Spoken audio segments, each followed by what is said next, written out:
Hallelujah. खुदाम यीशु मसीह के अजीम नाम में आप सबको सलाम। आप सब खुश हैं?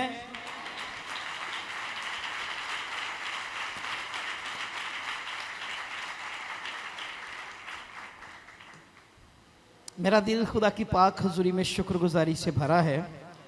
आइए मेरे साथ कलाम मुकद्दस की तरफ आगे बढ़िए। निकालिए मेरे साथ ज़बूर की किताब खोलिए, अपनी अपनी बाइबल मुकद्दस लेकर आया करें। कितने लोग हैं जिनके पास बाइबल मुकद्दस है? क्या अपनी बाइबल को आप ऊपर उठा सकते हैं? खादम हजरात भी इस तरफ, नेक्स्ट इधर वाले चेयर्स वाले लोग भी जितने आएंगे प्लीज बाइबल लेकर आए। मोबाइल बाइबल को मैं रिकमेंड नहीं करता। मोबाइल बाइबल है इमरजेंसी यूज के लिए।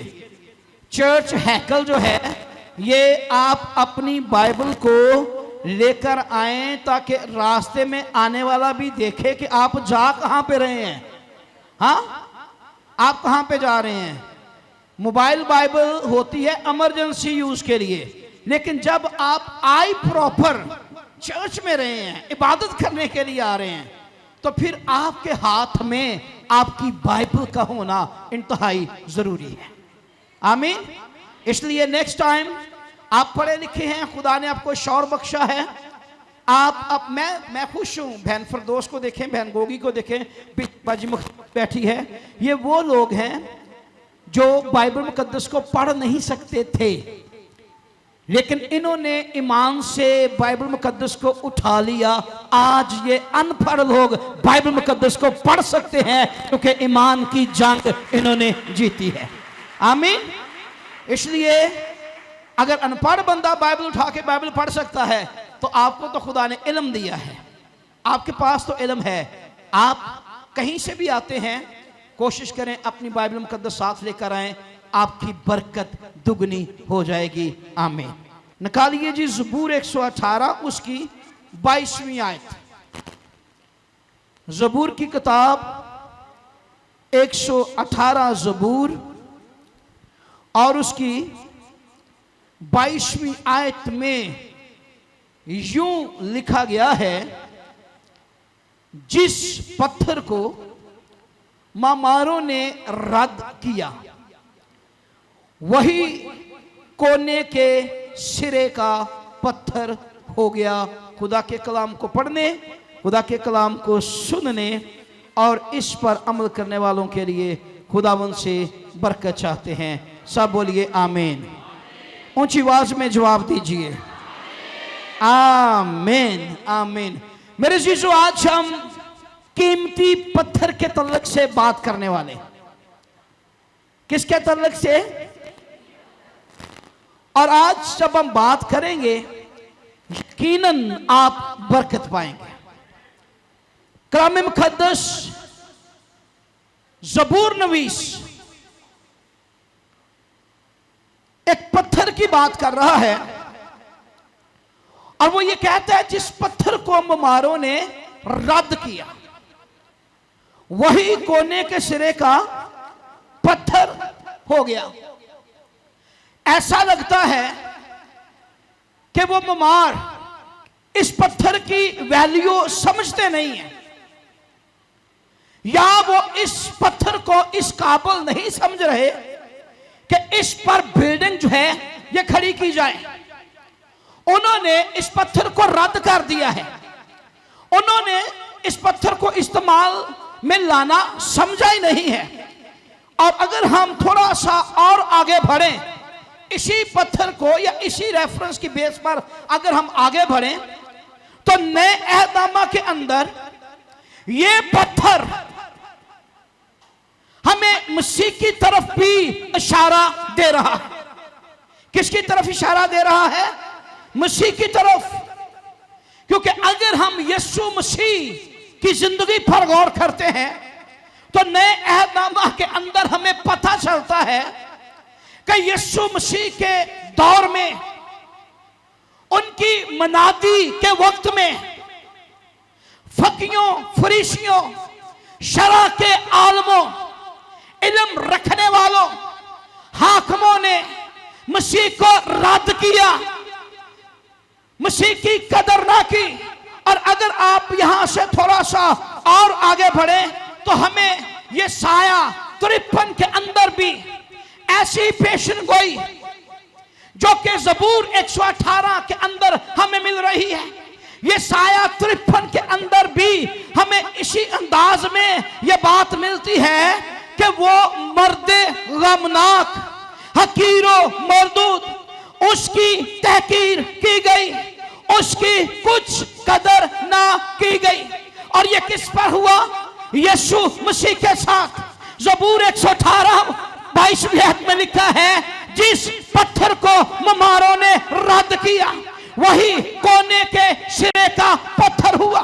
ये साया कहता है उसकी तहकीर की गई, उसकी कुछ कदर ना की गई, बल्कि वो मर्द गमनाक। लेकिन इन सारी बातों के बावजूद भी हम गौर करते हैं, आसमानी बाप ने अपने बेटे यीशु मसीह की कदर या वैल्यू को कम नहीं होने दिया, बल्कि सारी कायनात और परिणोन इंसान की निजात का बंदोबस्त उसी के वसीला से किया गया, जिसे रद्द करते रहे लोग, जिसकी तहकीर करते रहे, जिसको मर्द गमनाक कहा गया, उसी के वसीला से बलिनो इंसान की निजात का बंदोबस्त होता हुआ नजर आता है। आमीन आमीन। लोग उसकी तहकीर करते हैं, शरा के आलम उसकी तहकीर करते नजर आते हैं, लोग उस पर आवाजें कसते नजर आते हैं, लोग उस पर लान तान करते नजर आते हैं, लोग उसको ठट्ठों में उड़ाते हुए नजर आते हैं। लेकिन उसी के वसीला बाप ने सारी कायनात के लोगों की निजात का बंदोबस्त किया है। लेकिन इस बात पर आज गौर कीजिए, वो जो रद्द किया गया, लेकिन रद्द किए जाने वाले ने ये बात अलानिया कही, तो जो दीजिए। नंबर 1, वो जो रद्द किया गया उसी ने कहा कोई मेरे बगैर बाप तक नहीं पहुंच सकता। वो जो रद्द किया गया उसी ने कहा कि दरवाजा मैं हूं। वो जो रद्द किया गया उसी ने कहा राह, हक और जिंदगी मैं हूं। वो जो रद्द किया गया उसी ने कहा है जिंदगी की रोटी मैं हूं। वो जो रद्द किया गया उसी ने कहा है जिंदगी का पानी मैं हूं। वो जो रद्द किया गया उसी ने कहा है अच्छा चरवाहा मैं हूं। वो जो रद्द किया गया है उसी ने कहा है अंगूर का हकीकी दरख्त मैं हूं। हालेलुया। लोग उसे रद्द करते रहे। लोग क्या करते रहे? उसे रद्द करते रहे। लेकिन वो कहता है कि मौत और आलमे रवा की कुंजियां मेरे पास है। आमीन आमीन। उसे रद्द किया गया, उसकी तहकीर की गई, उसकी कुछ कदर ना की गई। लेकिन वही जिसे रद्द किया गया है वही कहता है कि मौत और आलमे रुआ की कुंजियां किसके पास हैं?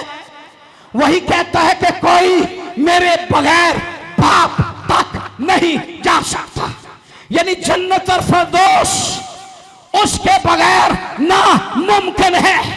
हमेशा की जिंदगी उसके बगैर ना मुमकिन है। वो जो रद्द किया गया उसके बगैर हमेशा की जिंदगी नामुमकिन है। उसके बगैर हम बाप को देख नहीं सकते, क्योंकि वही कहता है जिसने मुझे देखा उसने बाप को देखा। हालेलुया। वो जो रद्द किया गया वो कहता है जिसने मुझे देखा उसने किसको देखा? किसको देखा? अब जरा गौर कर लीजिए, जिस पत्थर को ममारों ने रद्द किया वही कोने के सिरे का पत्थर हो गया। आमीन आमीन। फक्की फरीसी तो उसे रद्द करने में, आखिर तक रद्द करने में रहे, आखिर तक ठट्ठों में अड़ाने में रहे। लेकिन उसी ने मरते मरते भी उस डाकू से कहा, तू आज ही मेरे साथ फिरदौस में होगा, वो जो रद्द किया गया। आमीन। सलीब पर लटका हुआ डाकू आखिरी लम्हा तक उसे रद्द करता हुआ नजर आता है, उसे ठट्ठों में उड़ाता हुआ नजर आता है। लेकिन जिसने उसकी वैल्यू को जाना, जिसने उसकी कदर समझी, उसके लिए उसने कहा, तू आज, कल नहीं, बाद में नहीं, फिर कभी नहीं, बल्कि कब, तू आज ही मेरे साथ फिरदौस में होगा। आमीन, आमीन। वापिस आना चाहता हूं अपने बेसिक टॉपिक पे, काम कुछ और किसी और तरफ चल पड़ा है। वापिस आते हैं, बेसिक टॉपिक है, हम आज बात कर रहे हैं बेसिकली पत्थर पर, कि वो पत्थर कौन सा है जिसके लिए बाइबल मुकद्दस में कहा गया है कि उसे क्या किया गया है, ममारों ने रद्द किया है। लेकिन चलते चलते चलते मैं आज पत्थर की वैल्यू भी आपको बताना चाहता हूं। आइए मेरे साथ देखिए पैदाइश उसका 28वां बाब। यहां पर याकूब की जिंदगी पर हम बात करने वाले हैं। किसकी जिंदगी पर? याकूब की जिंदगी पर बात कर। मैं पढ़ने वाला नहीं हूं, हवाला नोट कर लें। अब यहां पर एक्चुअली कुछ खास होने वाला है। आइए तवज्जो दीजिए जरा। पैदाइश की किताब उसका 28वां बाब। कौन सा बाब? 28वां बाब। याकूब की जिंदगी पर गौर करेंगे, बल्कि आप 27वां बाब भी नोट कर लें। ये आपने पढ़ना है। कौन कौन कलाम मुकद्दस से प्यार करता, अपना हाथ उठा ले जरा। अगर आप बाइबल मुकद्दस से प्यार करते हैं तो मेरी ये दरख्वास्त है, आज का सरमन सुन लें और घर जाके आपने 25वें बाब, पैदाइश 26वें, 25वें, 26वें, 27वें और 28वें बाब को घर जाके पढ़ना है। बल्कि 29वां बाब भी पढ़ लीजिए। मैं तो कहता हूं पूरी पैदाइश की किताब भी पढ़ लें, आपको बरकत मिलेगी। पूरी बाइबल ही पढ़ लें, लेकिन ये हवाले जरूर पढ़ें। 27वें बाब से जरा पढ़ेंगे आगे तो आपको पता चलेगा कि याकूब के साथ हकीकत में हुआ क्या था। हम याकूब की बरकत को देखते रहते हैं। याकूब वापस लौटा है तो याकूब के पास क्या है? भेड़ बकरियां, याकूब के पास बड़े रेवड़, याकूब के बच्चे और कई कुछ याकूब समेट कर लाया है। लेकिन याकूब की जिंदगी पर जरा गौर कीजिए, आपको अंदाजा होगा कि याकूब किन हालात में से गुजरा है। कलाम मुकद्दस में लिखा है कि वो दौड़ता फिरता है। वो क्या करता है? तवज्जो दें, वो क्या करता है? दौड़ता फिरता नजर आता है, वो भागता हुआ नजर आता है। और क्यों दौड़ रहा था? डर। क्यों दौड़ रहा था वो? डर। आम डर नहीं कि कोई मेरे को कुछ खोलेगा, ना ना ना ना ना। उसको डर था मौत का। किसका? मौत का डर, मौत का खौफ याकूब के अंदर। और कलाम में लिखा है कि वो भेड़ सभा से निकलकर हरान में आया। कहां पर आया है? भेड़ सभा। आप ये 28वां बाब पढ़ेंगे ना, 10वीं आयत से आप पढ़ेंगे तो आपको अंदाजा होगा आगे। वो भेड़ सभा से निकलकर हरान में आया और एक जगह पहुंचकर सारी रात वहीं पर रहा, क्योंकि सूरज डूब गया। कलाम मुकद्दस की वर्ष है कि सूरज डूब गया और याकूब कहां पर रहा? हरान में रहा। फिर उस जगह के पत्थरों में से क्या? आप पढ़ेंगे ना 10वीं आयत से, वहां पर लिखा, मैं अपने से नहीं कह रहा कि ये ना समझे पांच सब पत्थर पे बात कर रहे हैं, अपने को गल सुनाए जरे। बाइबल मुकद्दस में लिखा है 28वां बाब 10वीं आयत से पढ़ें। लिखा है फिर उस जगह के पत्थरों में से एक पत्थर। कितने कितने पत्थर? पत्थर बहुत है वहां पर, लेकिन एक पत्थर उसने उठाया और उसे क्या किया है? अपने सराहने धर लिया है। अब गौर करना आपने, नंबर 1 वक्त है रात का, नंबर 2 वो सारी जगह जो है वो पत्थरों से भरी पड़ी है। अब इस बात पर गौर करें कि याकूब की जिंदगी के वो लम्हात कैसे होंगे।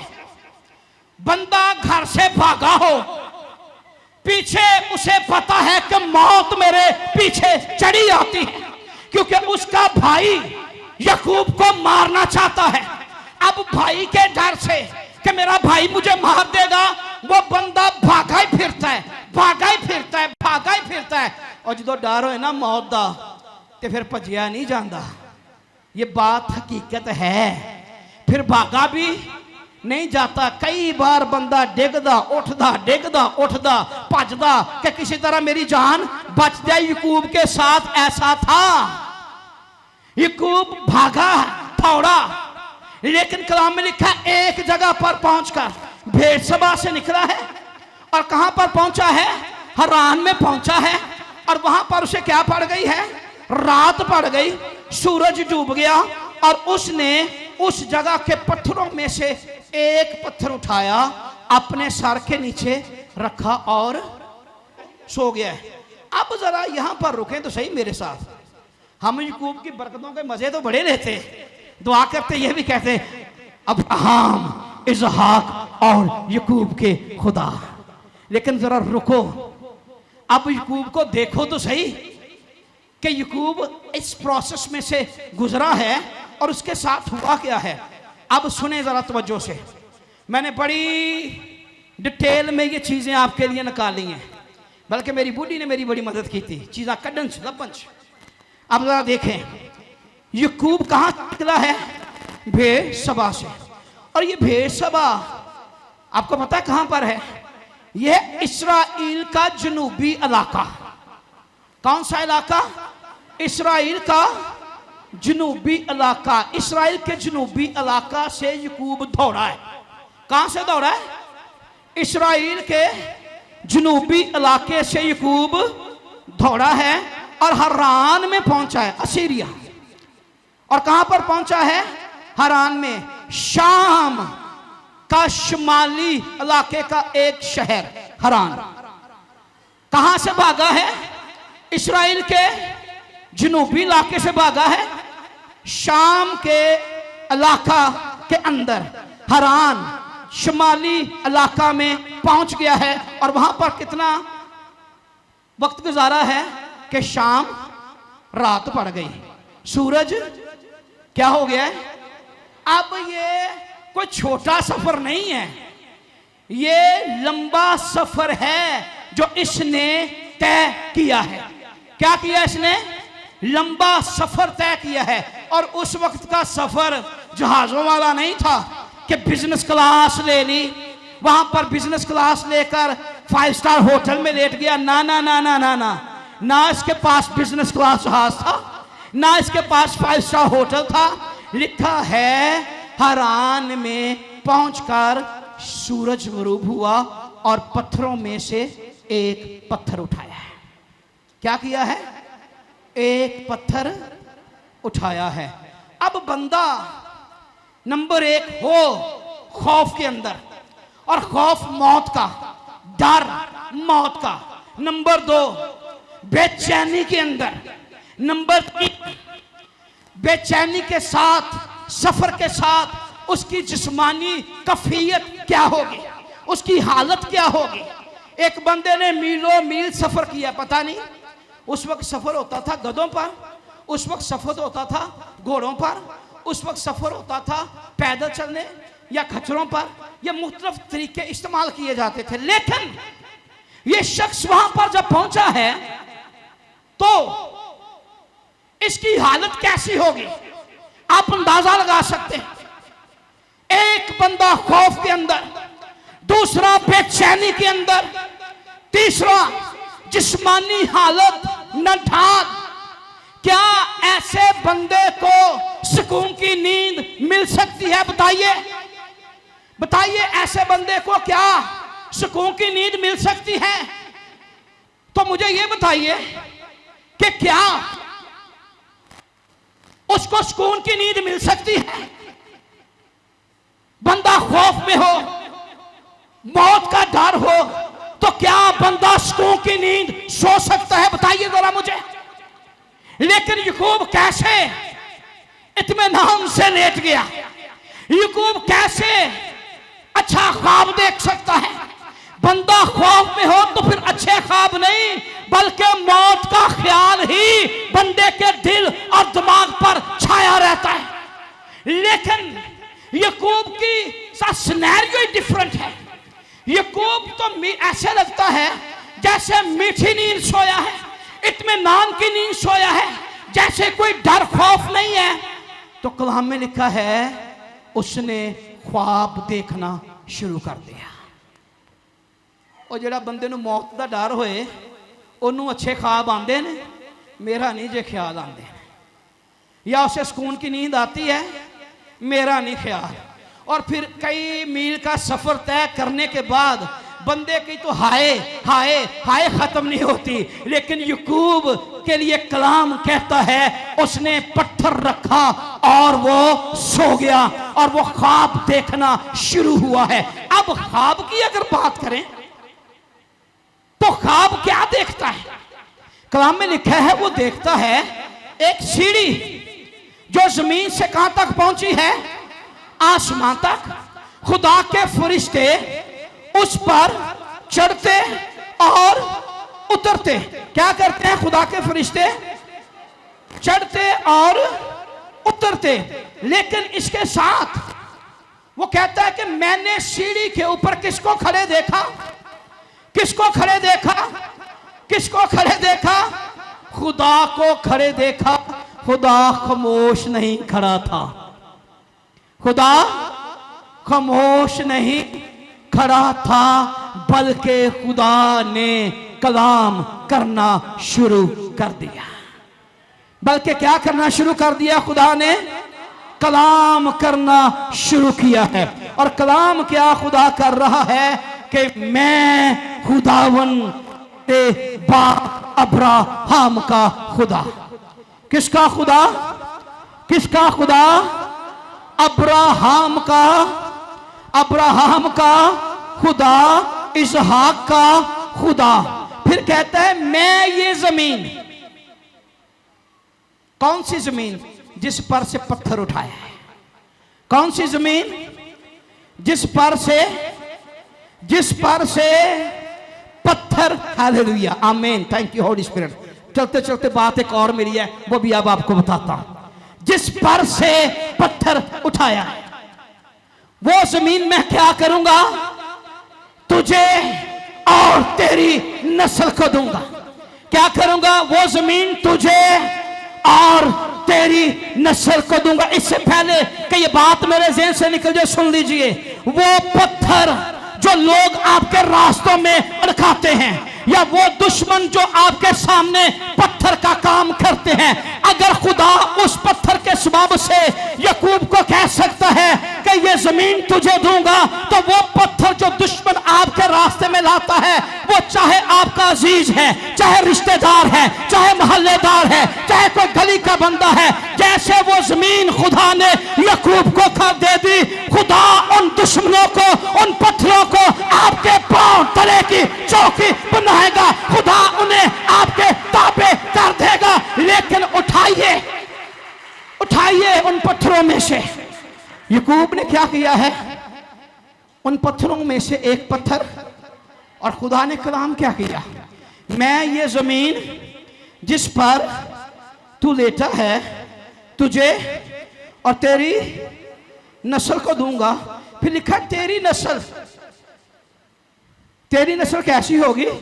जमीन की गर्द के जर्रों की मानद, और तू मशरक, मगरब, शुमाल और जुनूब में फैल जाएगा। अगली बात, और जमीन के सब कबीले तेरे और तेरी नस्ल के सबब से, वसीला से क्या पाएंगे? क्या पाएंगे? क्या पाएंगे? बरकत पाएंगे। क्या पाएंगे? बरकत पाएंगे। याकूब बेचैनी में था, लेकिन जैसे ही उसने पत्थर उठाया, अपने सर के नीचे रख लिया, कलाम कहता है उसके लिए क्या खुल गया है? क्या खुल गया है? क्या खुल गया है? आसमां खुल गया है। चर्च, जरा तवज्जो दीजिए, ये पैगाम आज आपके लिए है। आप जिन में हालात में से भी गुजर रहे हों, आप किसी हालात में से गुजर रहे हैं, चाहे आप अपनी जिंदगी की दौड़ याकूब की तरह दौड़ दौड़ कर थक गए हैं, चाहे आप बेचैनी में हैं, चाहे इत्मीनान नहीं है, चाहे सुकून नहीं है, चाहे दुख है, चाहे खौफ है, मौत का डर है, लेकिन अगर आप अपना सर मसीह के कदमों में ले आए तो फिर खाली इत्मीनान ही नहीं, बल्कि खुला हुआ आसमां आपके लिए और आपकी नस्लों के लिए। जैसे याकूब से कहा गया कि सारी कौमें तेरी और तेरी नस्ल के वसीला से बरकत पाएंगी। कैसे बरकत पाएंगी? खाली तेरे वसीले ना नहीं, बल्कि किसके वसीला? तेरी नस्ल के वसीला। और तू मशरक, मगरब, शुमाल, जुनूब में क्या होगा? तेरी हदें, तेरी हदें, तेरी हदें, तेरी हदें, बोलिए तेरी हदें। मशरक कोई हद नहीं, कोई पमैश नहीं, कोई लिमिट नहीं। मशरक जिधर जिधर मशरक जानता है, तू मशरक फैलेगा, तू मगरब फैलेगा, तू शुमाल में फैलेगा, तू जुनूब में फैलेगा। तेरी हदें, तेरी बाउंड्रीज एक्सटेंड हो जाएंगे। किसके वसीला से? खुले हुए, खुले हुए, खुले हुए आसमां के सबब से। आपके लिए कैसे होगा?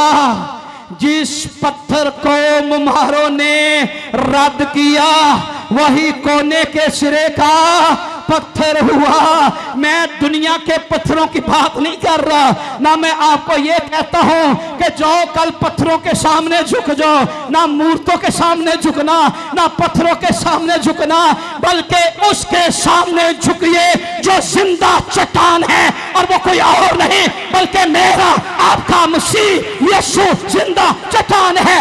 उसके सामने झुक जाइए, उसके सामने झुक जाइए, फिर आसमां भी खुल जाएगा।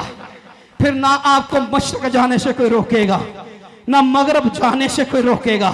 चाहे वीजे वहां से आए या यहां से लगे, कई वीजियां के बगैर भी यीशु ने रह जाने। आमीन, आमीन, आमीन। लेकिन होगा कैसे? होगा कैसे? आसमान एवं नहीं खुलिया। याकूब ने अपना सिर किथे रखा? आय हाय हाय हाय। याकूब ने सर कहां पर रखा? सर रखते ही मैनू नहीं ख्याल उन्हें हाय हुए, हाय टुट गया, हाय मर गया, हाय लुट गया। मैनू नहीं पता उन्हें कीता या नहीं कीता, याकूब जाने या खुदा जाने। मुझे तो ये पता है, बाइबल मुकद्दस में लिखा है, सर रखते ही वो ख्वाब देखता है कि आसमां, आसमां कि तुसी एवें इत्थे पुट्ठे ही पत्थरां दे पिछे भजे फिरदे हो। कई इधर पत्थर को टुर गया, कोई इत्थे पत्थर। ओ भाई, इन्हां पत्थरों को कख नहीं लभना, इन पत्थरों से कख नहीं आपको मिल सकता। कोशिश कर ले, आपका गम बढ़ जाएगा। काम लिखा, गैर मबूदों के पीछे दौड़ने वालों का गम बढ़ जाएगा। उसके पीछे दौड़िए जो जिंदा चट्टान है। और फिर ग्रंथियों की किताब के अंदर हमें जिक्र मिलता है। पहला ग्रंथियां पढ़िए, वहां पर लिखा है मसीह जिंदा चट्टान है। क्या लिखा है वहां पर? मसीह क्या है? मसीह क्या है? मसीह क्या है? और जिंदगी का पानी किसमें से जारी है?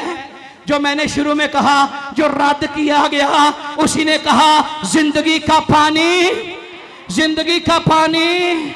तो फिर पहले ग्रंथियों में जिक्र मिलता है, ये वही जिंदा चट्टान है जो अपने लोगों के साथ साथ चलता रहा और उसमें से रूहानी पानी, जिंदगी का पानी लोग पीते रहे, और वो कोई और नहीं बल्कि मेरा आपका निजात दहिंदा यीशु मसीह है, जो जिंदा चट्टान है, जो जिंदा चट्टान है। बात करें अगर पत्थरों की, तो बाइबल मुकद्दस में तो बड़े रेफरेंस हैं। अगर मैं पत्थरों पे तो स्टडी करता जाऊं ना अभी, तो मुझे कई घंटे आपको एक्सप्लेन करते। अगर मैं चलो यहाँ पे थोड़ा सा बढ़ा लेते हैं। दाऊद ने उस जंग में जाती जूलियत के पास जाने से पहले कितने पत्थर उठाए थे? कितने पत्थर उठाए थे? 5। इस्तेमाल कितने हुए थे? हाँ? जिस पत्थर को मुमारों ने रद्द किया, वही कोने के सिरे का, वही कोने के सिरे का एक पत्थर उठाए। कितने थे? वो 4 बाकी थैले के अंदर ही रह गए। कहां पर रह गए? थैले के अंदर। कटने का मौका ही नहीं मिला, ना उन्हें कटना पिया। इसी तरह अगर बाइबल मुकद्दस को देखें तो बाइबल मुकद्दस अंबिया प्राम से भरी पड़ी है। यीशु मसीह के आने से पहले कई अंबिया कराम आए, उनके वसीले मुर्दे जिंदा हुए, कोड़ी पाक हुए, मोजजात हुए, लेकिन निजात किसी के वसीला नहीं हुई। इसी तरह उसने पत्थर तो उठा लिए, लेकिन इस्तेमाल कौन सा हुआ? एक। अगर अंबिया कराम आए, मोजजात करते रहे, लेकिन निजात का वसीला एक को बनाया गया, और वो कोई और नहीं बल्कि मेरा आपका निजात दहिंदा यीशु मसीह, जिसे निजात का वसीला बनाया गया। आमीन, आमीन। तो फिर आज मुझे ये बताइए, आप में से कितने हैं जो ये समझते हैं कि हमें उस जिंदा चट्टान के पीछे दौड़ने की जरूरत है? हाँ, कितने चाहते हैं वो जिंदा चट्टान? आप कलाम मुकद्दस को पढ़िए, पहला कुरिन्थियों का 10वां बाब घर जाके पढ़िए, आपको जिक्र मिलेगा कि जिंदा चट्टान किसे कहा गया है। किसे कहा गया है? किसको कहा गया है? यीशु मसीह को। हाँ, चट्टानें और उधर भी थी जब कौम बनी इस्राएल उन हालात में से गुजर रहे थे, लेकिन एक चट्टान ऐसी थी जिसके लिए खुदा ने मूसा से कहा, इस पर क्या करना, क्या करना, क्या करना। उसमें से क्या निकला? क्या निकला? चट्टानों में से पानी। लेकिन वो चट्टान जो उनके साथ साथ चलता रहा, बाइबल मुकद्दस इस बात की तस्दीक करती है, वो चट्टान कोई और नहीं था बल्कि यीशु मसीह था, जो जिंदगी का पानी देता है। हालेलुया, आमीन, आमीन, आमीन। आज के बाद इन पत्थरों के पीछे जो दुनिया के अंदर हैं, इनके पीछे दौड़ना बंद कर दे। एवं जाके मत्थे रगड़ना बंद कर दो, कख नहीं मिलना। बल्कि लिखा है, इनके पीछे दौड़ने वालों का गम। अगर प्यासे हैं ना आप, तो प्यासे ही रह जाएंगे। अगर भूखे हैं तो फिर भूखे ही रह जाएंगे। अगर प्यास में, भूख में, काल में है तो काल में रह जाएंगे। लेकिन जिस रोज आपने अपना सर जिंदा चट्टान यानी यीशु मसीह के कदमों में लाकर रख दिया, आंखें बंद कर ली और उसे कहना शुरू कर दिया, मैं दुनिया की चट्टानों को छोड़कर तेरे पास आ गया हूं, तो फिर ज्यादा वक्त नहीं लगेगा। आप कहते जाएंगे तो आपको आसमां खुला हुआ नजर आना शुरू हो जाएगा, फरिश्ते भी नजर आएंगे, बल्कि यीशु मसीह आसमां पर बाप की दाहिनी तरफ आपको नजर आएगा, क्योंकि यीशु मसीह जिंदा है और वो आपके लिए आसमां खोलने की कुदरत रखता है। और वही कहता है, उसके खोले को कोई बंद नहीं कर सकता। जिसने याकूब से कलाम किया कि तू मशरक भी बढ़ेगा, मगरब भी बढ़ेगा, शमाल और जनूब भी बढ़ेगा, और तेरी नस्ल जमीन की गर्द के जर्रों की मानंद होगी। तो आज ये कलाम सच है, जो बरकत खुदा ने उसके लिए जारी की है, ये बरकत आज भी कायम है। दुनिया की ताकतों ने जोर लगा लिया है, लेकिन कोई उसको हिला भी नहीं सका।